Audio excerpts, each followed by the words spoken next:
One of the most iconic manufacturers of motor vehicles here in Italy, mostly known for the product of the Vespa and the Ape and various vehicles which they produced throughout the years. Piaggio we're talking about. Piaggio was destined to go bankrupt in 2004. And therefore Roberto Collina is head of a holding of an investing group which saved it from bankruptcy. And throughout the years, kept this famous company alive, afloat, even though there are people who criticise him in good and bad. But let's face it, if it wasn't him, this company would have closed 21 years ago, that's for sure. Ever since Roberto Collinino passed away, this company has ended up in turmoils, not just due to the geopolitical situation, it's due to an internal conflict. Managers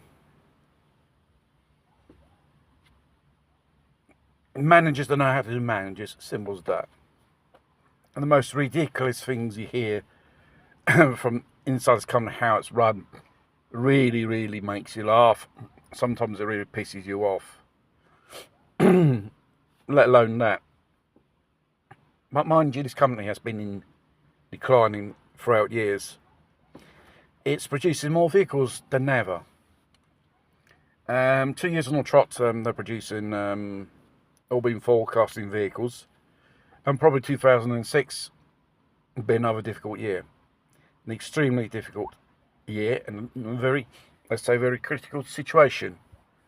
The fact is, you've seen supervisors, due to their cutbacks, to make high dividends in the end, which in Italy the Piaggio made was number 8 for dividends paid out to shareholders by cutting costs like this.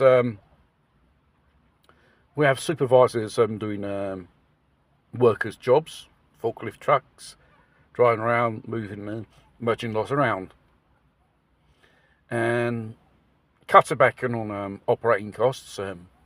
People during the summer, they have to do with a so-called half-working climatised system, which doesn't work properly.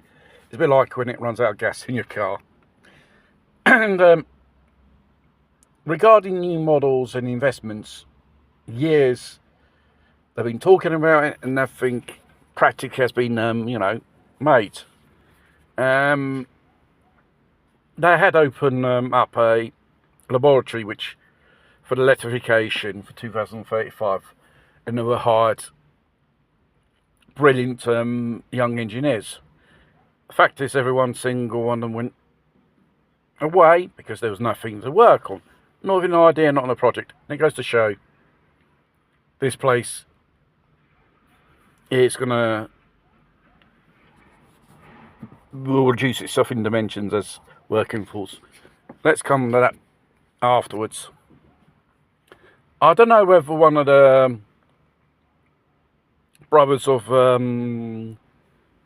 who are the heirs of Roberto Collini's 2 sons, and one of them, I don't know whether it's Michele or Matteo, said, we're not going to invest in Pontedera this year. And I never did, probably. We're going to invest in India, Vietnam and China.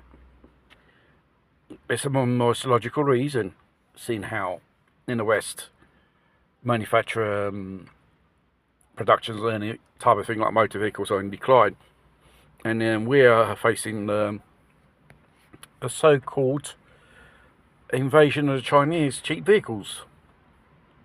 That'll be another story. And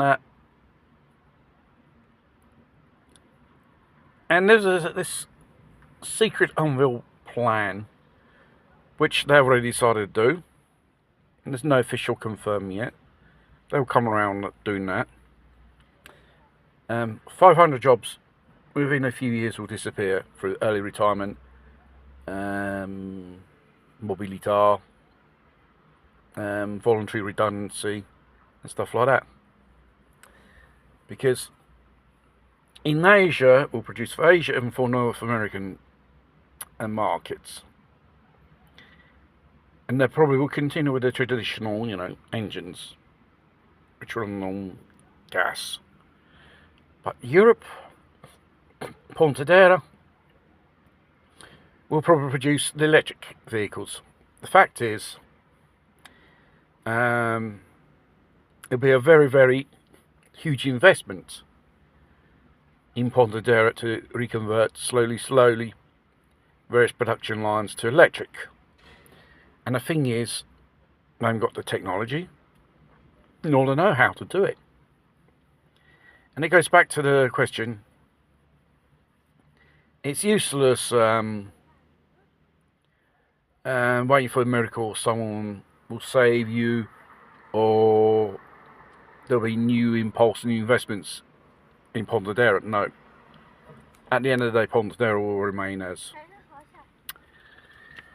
the two wheels, HQ offices, and some warehouses. The rest, in time, God knows what, 5 to 10 years, will vanish, like the other workshops did. And the fact is, people in being in cassa integrazione and the companies making high dividends, really pisses people off. Because it's easy, when you make a little bit of money and you go bad, you always knock on the government's door for money and everything. This is a typical thing here in Italy. Now, the cassa integrazione is temporary leave, which is paid by INPS, the Italian welfare system. And now they met to sign the contratto di solidarietà.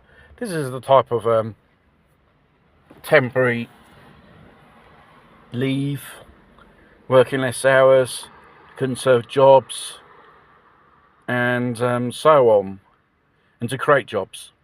There's no possibility of creating new jobs because they simply don't want to invest at Pontedera due to many reasons. It's obvious. You can see everything around. Things in the working environment are falling off.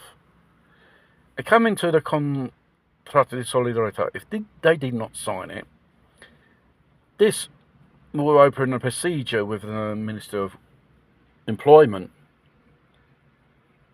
to do massive layoffs, sacking people.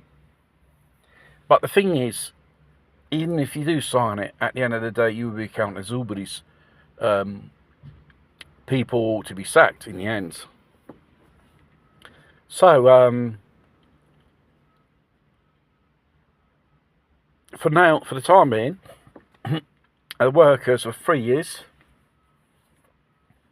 are safe for being sacked. But when those 3 years are up, the establishment can say, it's time to sack people because I can use that in my favour to open this procedure. Massive layoffs. And obviously, they'll continue, get government money for this and that. And obviously, did they really put it to good use? Overseas, the Vietnam factory, which is one of the most advanced production plants of the group so far. Pontedera seems to be, a bit obsolete in technology. The fact is because they don't want to invest. Where there's old equipment to make these products, and they're never been renewed. When the things break down, it always takes a hard time to get around, have it repaired, because it's not a question of not money, because they can't be bothered, because they always have, we come back to the discussion, they have to cut operating costs even below they usually spend. to keep the whole thing going. More higher dividends. And obviously the products are more pricier. They probably even be shot in quality as well. Seeing them making the same old thing again and again and again. And obviously there's not money for pay rises and renewal of contract of the metal mechanics contract here in Italy. There's already been 13 times the establishment said to the unions, no, he can piss off. And we go, let's call a strike. What does a strike at the end of the day in that strategy results? Nothing. Absolutely nothing. People lose money, they get pissed off, get unworthy about the future. The telenovela will continue.